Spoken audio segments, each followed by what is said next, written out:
Hello and welcome to the Trending Now podcast on CHCH Podcast, catching you up on everything you need to know in the week that was on Trending Now, which you can catch every Monday to Friday, 7 p.m. and 11:30 on CHCH, CHCH.com, and streaming live on our Trending Now YouTube page. Once again, it has been a busy week, and there's a lot to get into. Coming up on today's show.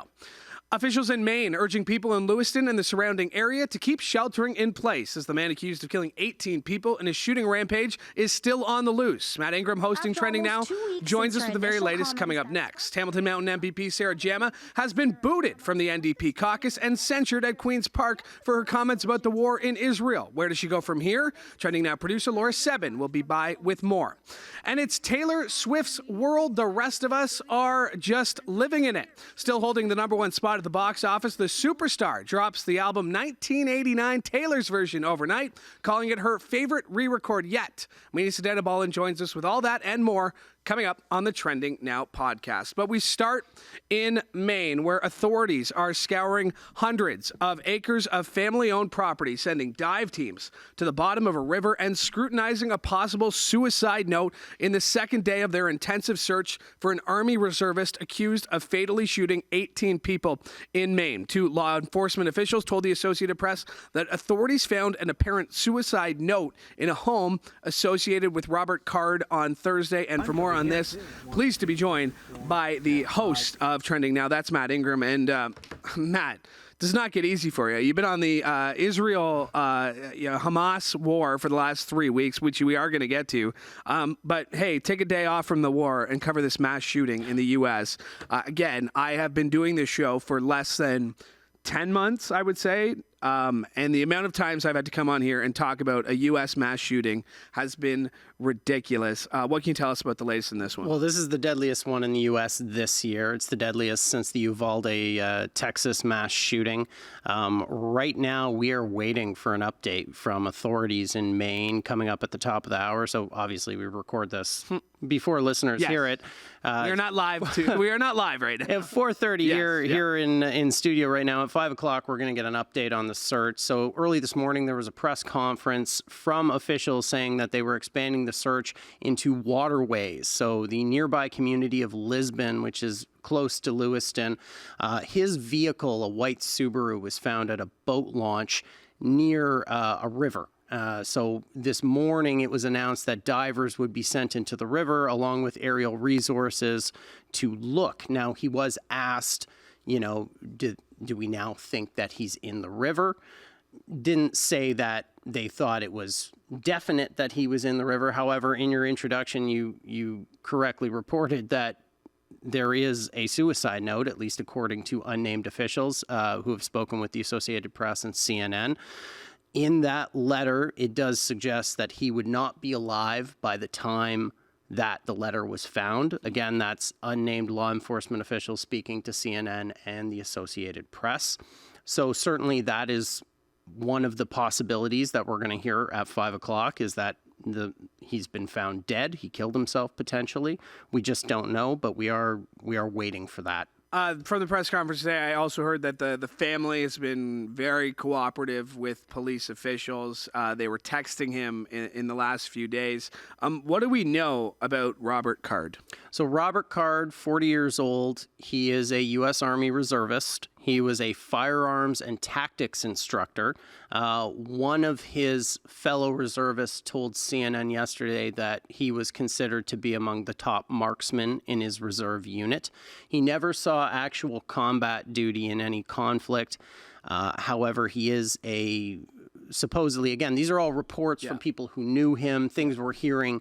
He is an outdoorsman in a way, and he is from Maine and is thought to be very comfortable in the woods. So if he's not dead, if he is hiding somewhere, the woods are vast. I mean, it's 160 to 200 kilometers of forest all the way to the Quebec border. So if he does want if he is alive and he doesn't want to be found, he certainly is a guy who has the skills to stay hidden. Schools and businesses remain closed today in Lewiston, where the shootings took place, and in surrounding areas. I heard in the press conference say they are aware. It was interesting to hear them refer to COVID on what shelter in places can do, and how they have to balance the safety of their townspeople. This is the second biggest city in Maine. It's only a town of about 35,000 people, which gives you a perspective on just how tight-knit Maine is. We've heard Susan Collins talk about the magazine. She's the senator from Maine, the Republican senator from Maine. We've heard Angus King, who's the independent senator from Maine, saying now's not the time to be talking. I was surprised to know Maine was so pro-gun, it seemed, but we did have one congressman who came out and said, I made a mistake. That how do you think this is going to change conversation? I mean, we've talked about this again and again and again. The one line is, Sandy Hook really showed everybody who America is. I mean, because if 26 children can be gunned down in kindergarten classes and nothing changes, then nothing's ever going to change. This isn't going to change anything. Republican lawmakers have made it clear gun rights are more important to them than doing what experts say would actually help this problem. It is a unique problem to the United States. I don't think this is going to change the dial one bit. The AR-15. I mean, how many times do we hear AR-15? AR-15. It is a weapon of war. Mm-hmm. There are, you don't need an AR-15 to shoot a deer. The reports and if here, you do, you got problems. We have the Army reservist over our shoulder here. The one thing that was pointed out on all the reports that I've been watching is just how official he is. Just he looks exactly what he knows what he's doing. He's a trainer. He duct taped magazines together allegedly as well. It really is tragic in the sense that this just keeps happening in the state. Yep. There's nothing that anyone seems to be doing. I wish that I had read something or saw something in the past 2 days looking at this story that makes me think this will be any different. I just don't. Yeah. I really don't. Yeah. Obviously really unfortunate. We'll be watching this. And again, if you are listening to this at any point after he's been caught, like you said, we are recording this at 4:30 on a Friday. Hopefully you're listening as quickly as possible. But obviously the latest in that. I want to talk to you about Israel and Hamas because it feels like every week the last few weeks, we've been coming on here talking about a possible ground attack from the Israelis. Has that happened yet? No, but so here's the thing. At first, they came out saying, like, it's imminent, it's coming. You saw 300,000 plus reservists called up. You saw the tanks on the border. They were ready to go. Between then, and here we are 3 weeks later, something has obviously changed behind the scenes. A lot of reporting suggests that American officials are pushing Israel to hold off on the ground offensive until negotiations to return some of the hostages can go forward. 224 hostages, only 4 of them have been released so far. So there's still a number there. I should also just a note on that. Hamas saying yesterday that 50 of the hostages have been killed in airstrikes since they were taken. So what the actual number is not clearly known. But there's no idea of when it's going to go in. It feels very close because the big development this week since Sunday is Israel has been actually doing raids into Gaza. So they've been going in, doing targeted attacks, they say. They say that they've hit a number of different Hamas military installations. They have these tunnels underneath Gaza where they store weapons and food and fuel and supplies and men. Strategically located in a city that is the size of Philadelphia, or an area that's about the size of Philadelphia that has 4.5 million people. It is one of the most densely populated places on Earth. And you mentioned these 300 kilometers of tunnels underneath, which would put it like comparable to the New York City subway system, which makes that job that much more difficult. Absolutely. And I mean, all indications have suggested, like you said, for a while now, that they are ready to do this ground invasion. We hear that these raids are part of the effort to prepare for what they say is the next stage of combat. They're obviously being vague about what that means because it's the military. You know, they don't want to say what they're going to do before they're going to do. I remember in the first week of the war, I believe it was Bibi Netanyahu saying that the challenge would be, might not have been him. It might have been the Minister of Defense, Yoav Gallant. He was saying that the trick is they know that Israel's coming. Hamas knows Israel is going to come. So how do you pick a time to go in that's going to protect Israeli soldiers, potentially catch Hamas off guard? Certainly some sort of ground incursion is coming. There is reporting that suggests it might not be the massive ground invasion that we thought was coming. Well, and you mentioned the Americans, and it seems like, you know, whatever Joe Biden is doing, whatever Anthony Blinken is doing, it seems to be, you know, they've kind of pushed back on the idea that they're really not asking them to withhold their ground invasion. They can do what they want, but they seem to keep preferring to learn from our mistakes. You know, after 9/11, to go after al-Qaeda, there were a lot of mistakes that the U.S. has admitted that they made. It seems like they're encouraging Israel to avoid the mistakes that they made. What would you be watching for this weekend? Further escalations. I mean, like yesterday at the UN, there was some fiery talk from Iran, and one of the most recent developments outside of Gaza and Israel has been a number of U.S. bases in the region have been struck by Iranian proxy groups. This still has the potential to escalate into more of a regional conflict. You know, tough talk from Iran, tough talk from the U.S. It'll be interesting. You know, I shouldn't say that. It won't be interesting. It'll be horrific. But that's something to watch for, certainly. And in the background of all of this, there's still an ongoing conflict between Ukraine and Russia. The U.S. has some bills that to get some funding for these two allies of theirs. Definitely interesting to watch, and obviously some tough times to be reading the news these days. It's but you know what? At the end of the day, what we're doing working in news is nothing compared to what the people in Gaza are going through. Well put. Matt Ingram, I know you're very busy. You got a press conference you got to watch. If anything happens while we're recording the show, please let me know. I will run in here. Thank you. Just push Laura Sebben out of the chair. Whoever's sitting there, you have the open invitation, so thank you. All right, thank you very much. All right, my thanks to Matt Ingram for joining me on Trending Now. Still ahead, Laura Sebben will be by. Manesa Dhanbalan will be here with us as well to talk a little T-Swift, because you can't talk trending without talking T-Swift. But sticking on the Israel theme, MPP Sarah Jama was among the top trends this week after Ontario NDP leader Marit Stiles removed the rookie politician from caucus for comments that she's made about the Israel-Hamas war. Stiles' decision comes after Jama spoke in the legislature against a motion to censure her, saying Canadian governments and institutions are trying to use their voice and weight to silence people who support Palestinians. Now, Stiles had originally defended Jama after she issued an apology for her initial statement on social media, where she decried, quote, the generations-long occupation of Palestine without mentioning the attack by Hamas militants on Israeli civilians. Now, Stiles said this week that she and Jama had agreed that in order for her to stay in caucus, they would work together in good faith with no surprises. Stiles also called the Ford government's motion to censor Jama undemocratic. The Progressive Conservatives' motion effectively silences Jama in the legislature and calls on the Speaker not to recognize her in the House until she retracts her original statement and apologizes again. Now, in Queen's Park this week, Jama refused to provide a comment, and the situation got a little heated when some of her friends prevented members of the media from speaking to Jama. Now, as an independent MPP, she'll be restricted in what she can do. Here's Queen's Park insider Keith Leslie as he joined Manesa on his thoughts on the situation. News is Sarah Jama. The NDP has been distracted by this issue since the RCMP were called in to investigate the Greenbelt scandal.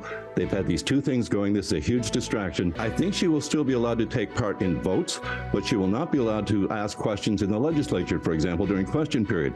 On the other hand, independent members, and I think there's now 13 of them, get very, very, very few questions, very few opportunities to ask questions during question period. But taking away her right to participate in debates, I mean, that is disenfranchising the people of Hamilton Center. I don't care how you look at it. She may end up being, a glorified constituency worker staying in her own constituency office most of the time because she can't really work effectively at Queen's Park. And for more on this, very pleased to be joined by the producer of Trending Now. She's been on this story all week. It is Laura Sebben. Laura, thank you for doing this. No problem. A lot has happened with Jama this week. It's been one of our top stories in the evening news. It's been all over Trending Now, which again, we're a pretty national show, pretty international show. So for us to be talking about something in our own backyard, obviously, it's high on our priority list. What is this week? What have you seen this week when it comes to Sarah Jama? It's definitely been an interesting story because I feel like a lot of people were surprised with her statement, and I'm not sure why, because she's been very vocal on this topic in the past.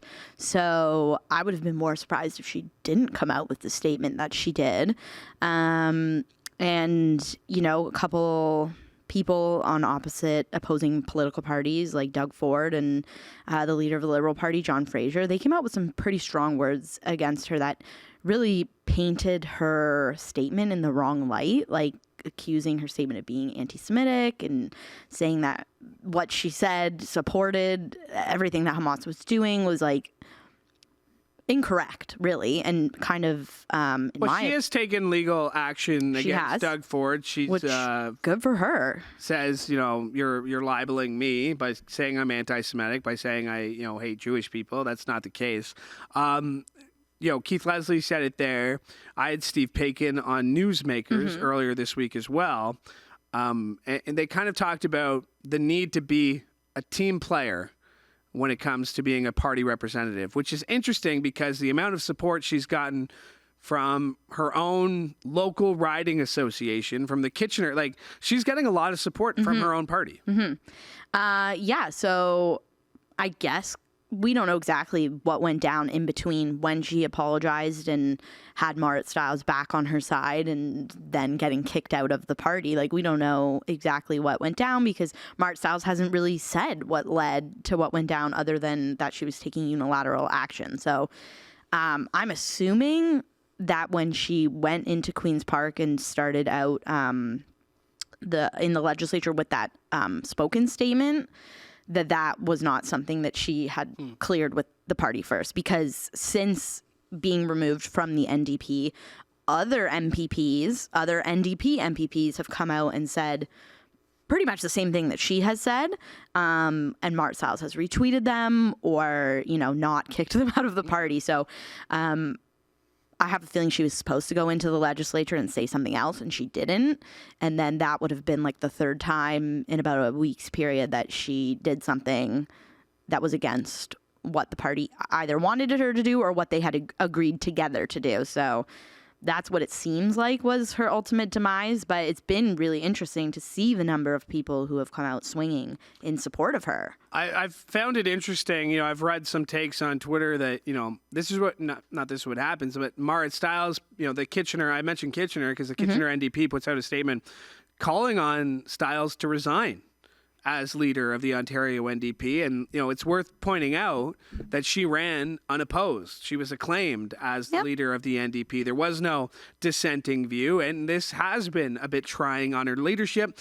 And in the background, here's the Ford government with an RCMP investigation, with another reversal of a decision that they made. This is, I've said this before, this is playing right into Doug Ford and the PC's lap because they can keep changing the subject and keep making it about Sarah Jama. Just like the NDP was doing prior to this, was they kept changing the subject to be about the Greenbelt.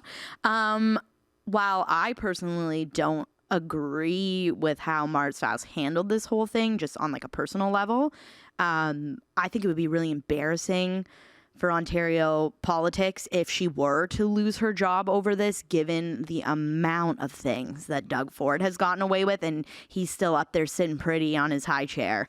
So I don't think she deserves to lose her job over her handling of Sarah Jama at all. But I do think she needs to like answer a couple more questions. Yeah, and that's the other thing I would say is that here at CHCH, I've reached out to her to be on the podcast. We have been reaching out to her office. We've gone down to her office, and it's one thing, like, you can have your opinions and you can say them, but at a certain point you are going to need to answer questions about how you feel and about why you think you're right or why you think Marit Stiles is wrong. We haven't had that yet. Yeah. From either one of them, really. Like, we haven't heard from Sarah, and we also haven't heard from Stiles. And I feel like for both of them, there's a lot of questions that are still unanswered. I'm going to get to the new U.S. Speaker of the House, who I'm sure you have some opinion on, just based on what he said. But I want to get your thoughts, not on that, on the World Series, which gets underway tonight. Yeah. It is the Arizona Diamondbacks taking on the Texas Rangers. This would have been 1,750 to 1 odds as a World Series, which means if you had put $1 down, you would have won $17.50. That they were going to be. That they were going to be in the World Series. The Arizona Diamondbacks can be the team with the second fewest wins ever to win the World Series after going 84 and 78. Are you going to be watching? Yeah. I feel I'm kind of on the D-backs bandwagon. Are you? A little bit. I like that they're underdogs. I mean, arguably kind of both of these teams are underdogs getting to the World Series, but they're more underdogs. And I just kind of want them to win to like rub it in Ross Atkins' face a little bit. And who's the other one? Mark Shapiro? Because the trade, yes. Gabriel Moreno. And, I think they definitely deserve it, but I'm a little bit butthurt as a Blue Jays fan that they're in the World Series and we aren't. Yeah. Hey, we have Dalton Varsho, though. We have Dalton Varsho. You know what? I don't not like Dalton Varsho. I feel like. Big plans for the weekend? Actually, yes. Okay. What do you got going on? So I got a packed day tomorrow. Sunday's free for obvious reasons. A couple friends and I are going to get a tarot card reading at like a winery in Niagara-on-the-Lake.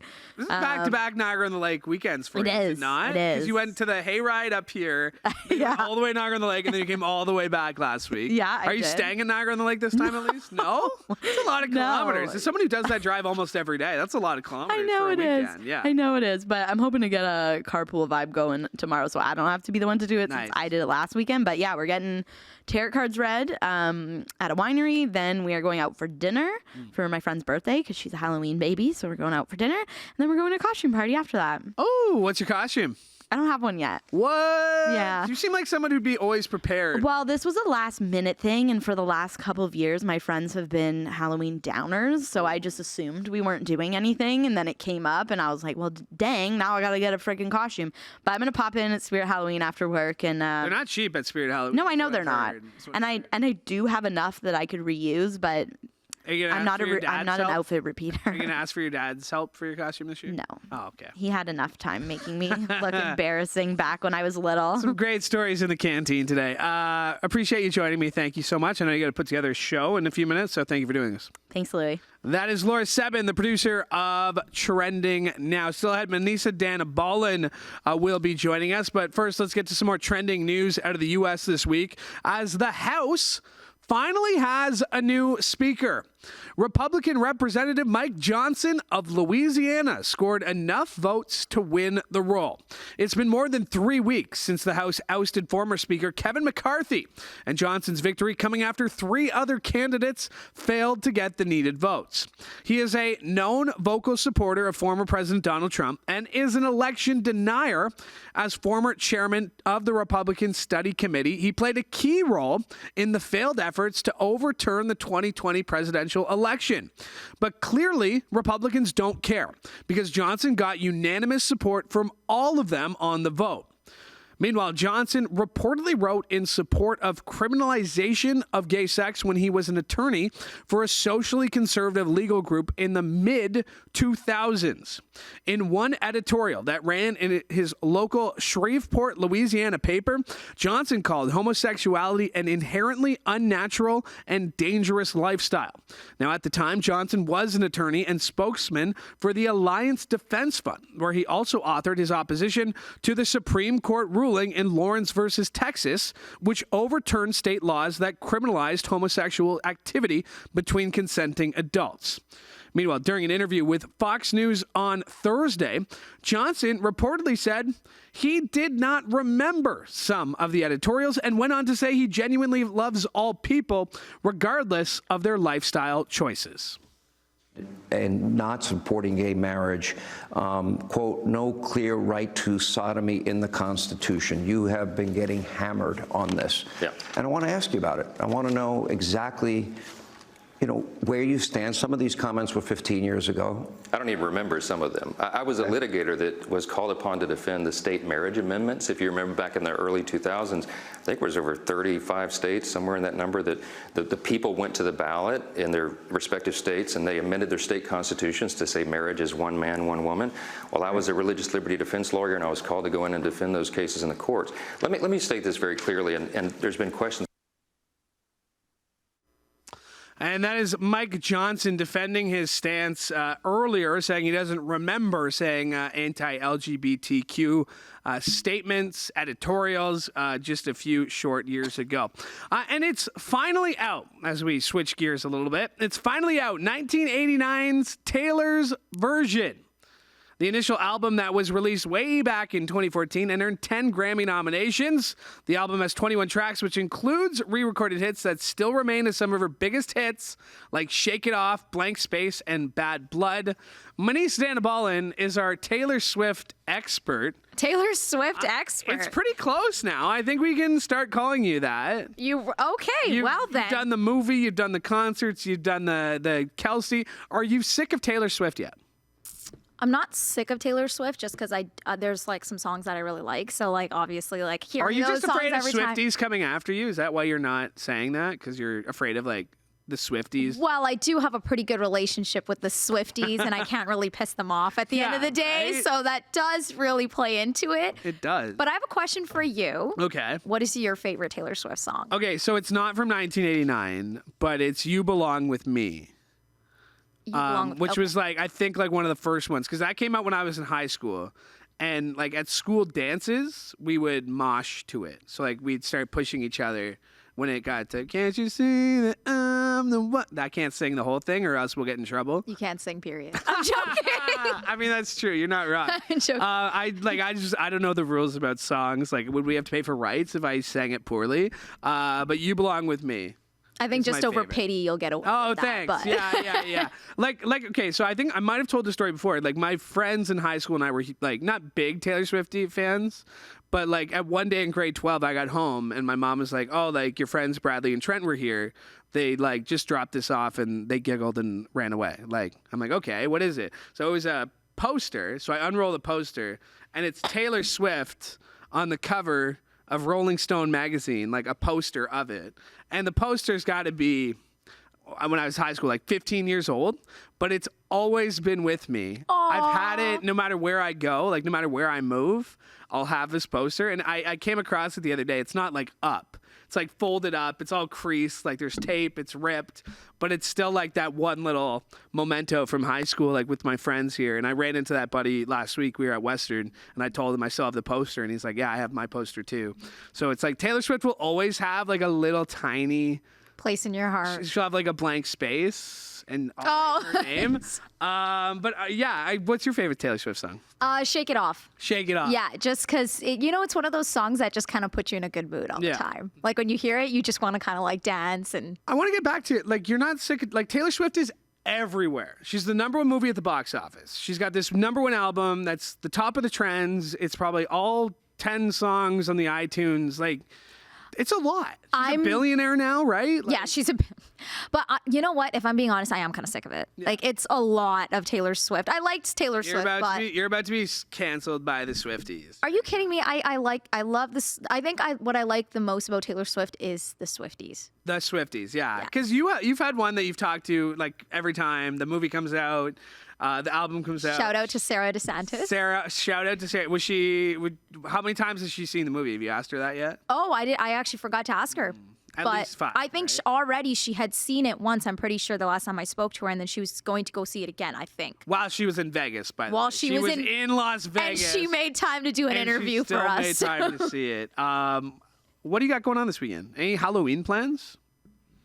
It's Halloween? It's Halloween next Tuesday. Oh my gosh. Okay.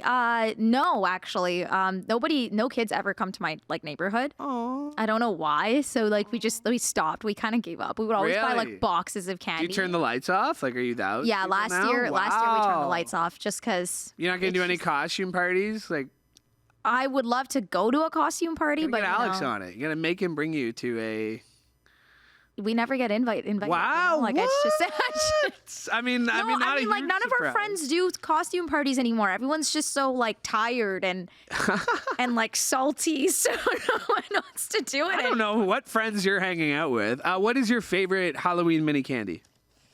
Oh my gosh. This is a dangerous time because, like, I went to my grandma's today, like, pick something up. She had, like, a little bowl of candy. I took a handful. Then I went to my parents, had to pick something up. They had a little bowl of candy. I took, like, so I'm, like, eating candy constantly right now. I think my favorite is Coffee Crisp or Tootsie Rolls. Tootsie Roll. They were the best. Yeah, apologize to that microphone. My grandma's favorite candy is Tootsie Rolls. Coffee Crisp I never really got into. But we do have a bowl at the front desk, and, like, every time I walk by, I'm like, oh, what's this? There's a bowl of candy. No, well, don't talk. Okay, well, now if you got to know. I didn't even know. You want to ask me what I'm doing this weekend? What are you doing? I have another question for you after. Okay. What are you doing this week? I'm going to go see my boys at Forge FC. They are playing in the championship game on tomorrow, 6 o'clock, Tim Hortons Field. Wow. Very excited. They are 3-time champions already in the CPL, looking for a 4th championship in just the 5 years. We've had Brienne Foley, who's been there all week. And I'm really looking forward to being at the game because it should be a good time. Oh, that sounds fun. Yeah, and I love it because it's soccer. So a 6 o'clock game means it's over by 8 o'clock. And so I might go down, have a couple of beverages with the boys to help celebrate. Might try to lift the trophy, That's me. That's what I'm going to do.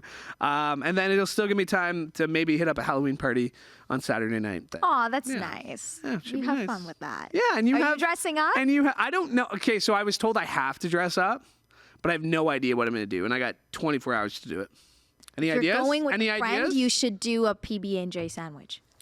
Just like a red shirt. Yes. And then.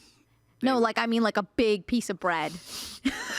But why would we both have to be that? Well, you would be the peanut butter with the Yeah, bread but slice, and then the other one. Would we have to be hanging out? Like, we'd be stuck together all day. Well, not really. Some people have PB&J like on like 2 different slices, right? So you would just like whoever it is would be a slice of jam, and then you would be a slice with. I really think you overestimate my creativity and my ability to build costumes because that's not going to happen. Last year, because the person who invited me, they're like, oh, well, like we saw pictures of you last year. Like last year, you were wearing a Maple Leafs jersey and a bucket hat, and I'm like, I don't know what I would have been. And I'm like, did I have a dirty mustache? And they're like, yeah, I think you did. I'm like, oh, I was probably Austin Matthews then. Like, he wears stupid hats, and he has a dirty mustache, and I was wearing a Matthews jersey. I'm like, there it is. That's what the jersey... Well, that's creative. I think a really easy one is dressing up, like a partner one is like Super Mario. Why do you keep insinuating that there's a partner? I'm just saying. You're coming up with partners ideas. I'm single and lonely, and you keep going with partner ideas. Well, you're going to a party, Yeah, so I'm so guessing there's going to be a friend there who's going with you. It's not in any way to... You didn't have to bring up that you were single and lonely. I mean, the lonely part was a joke, but thank you for the reminder. All right, this one, you can tell really it's sorry. Friday. You can tell it's Friday. sorry. Whatever. My thanks to Manesa Dhanbalan for joining me today. My thanks to Matt Ingram for joining me as well. Laura Sebben. My thanks to Mike Corsten for directing today's show. Make sure you like and subscribe to CHCH Podcast so you never miss an episode of this show. Yeah, go away. You leave. Make sure you like and subscribe to the Trending Now podcast wherever you find your favorite podcast, and make sure to subscribe to all our Trending Now social media channels, or just go to chch.com/podcast. I hope you have a much better weekend than Manesa sounds like she's going to have, but I really do hope you have a great weekend. From all of us here at CHCH, I'm Louis Bucko. Have a great day.